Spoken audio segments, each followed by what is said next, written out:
Self-improvement. I want you to change your mentality with how you look at training, going to the gym, dieting. A lot of people just look at it as, I want to lose some weight, I want to get healthier, I want to build my strength, I want to build some muscle. But these things are self-improvement. A lot of times it might just start off with wanting to lose a bit of weight and then realizing, well, I actually feel really good after working out. I get a dopamine hit.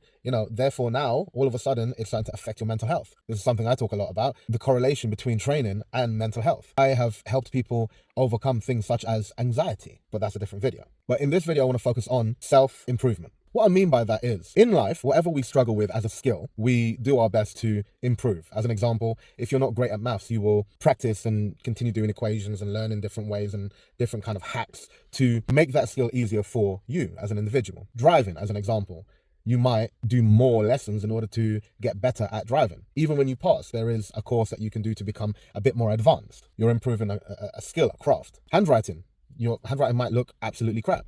And then you practice, and then slowly your handwriting looks better. Even if we want to talk about technology, there might be a bit of software that you're not familiar with. Let's take a very basic example of Photoshop. You might download Photoshop with the intention of, I just want to clear up maybe blemishes that I have on my face, right? So you start doing that, and then slowly you start to learn more about Photoshop and its capabilities, and now you're improving your skill. So when you go to the gym, why don't you improve yourself? Now, what I mean by that is, a lot of my clients come and they say, I've got this shoulder pain that happens here. I've got this clicking that happens around my hip, or it hurts when I do this, or I can't bend down this low. Now, these are all things that you'd want to fix, you'd want to improve. But up until that point, they haven't. My point is, instead of going to the gym just with the mentality of I want to lose some weight, I want to build some muscle, why not start to focus on your weak areas? So as an example, I used to love bench press, right? And I used to bench press all the time. My shoulders became very tight, very rounded, which hid my chest. But in the gym, I was strong at the bench press. Anything that was kind of push orientated, I was strong at. So naturally, because I'm good at it, I want to do it more. I want to get stronger. I want to be better within that exercise. I neglected back work a lot, which meant now I had muscle imbalances. And it wasn't until I had someone come over to me and say, how often do you train back?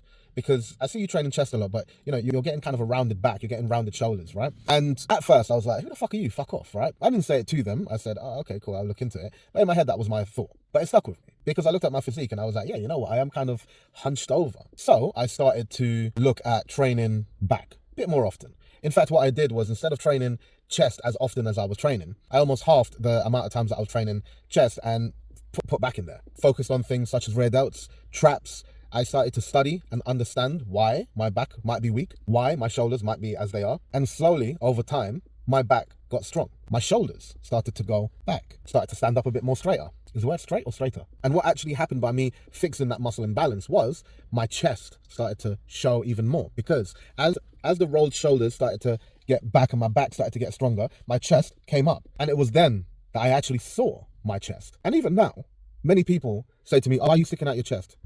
Are you bigging yourself up? And I'm not bigging myself up, my brother. I am standing properly. I've trained my back well, and I've got big chest. But that is one of my examples. So with my clients, sometimes it can get frustrating, but I'm always working on the weak spot. So if I see something that my client struggles with, like some of my clients struggle with lunges, so I fucking do lunges with them all the time. Even within my training, if I do something with a client and I'm like, right, this is kind of difficult for me, I will pull something out and I will plug that into my workout, because I want to always be strong on my weakest parts. And if you do something like that, what you will start to do is develop your body to become the better version of yourself. Self-growth, self-improvement. This is a skill. So all in all, what I'm trying to say is the gym is a place for growth. And I know a lot of people are scared of that word because we are conditioned and we are always told to chase weight loss. Whereas if we have the mentality of growing, right? Growth can mean many things. Yes, growth can mean muscle. Growth can mean gaining self-confidence. It can mean getting rid of your anxiety. It can mean putting your mental health in a better place. It can also mean, if you can't lunge in 6 months' time, you're able to lunge, and you're able to do that with correct form and fixing anything that might hurt or that might not move in the right way. And in turn, you're fixing yourself. Self-growth. I hope this makes sense.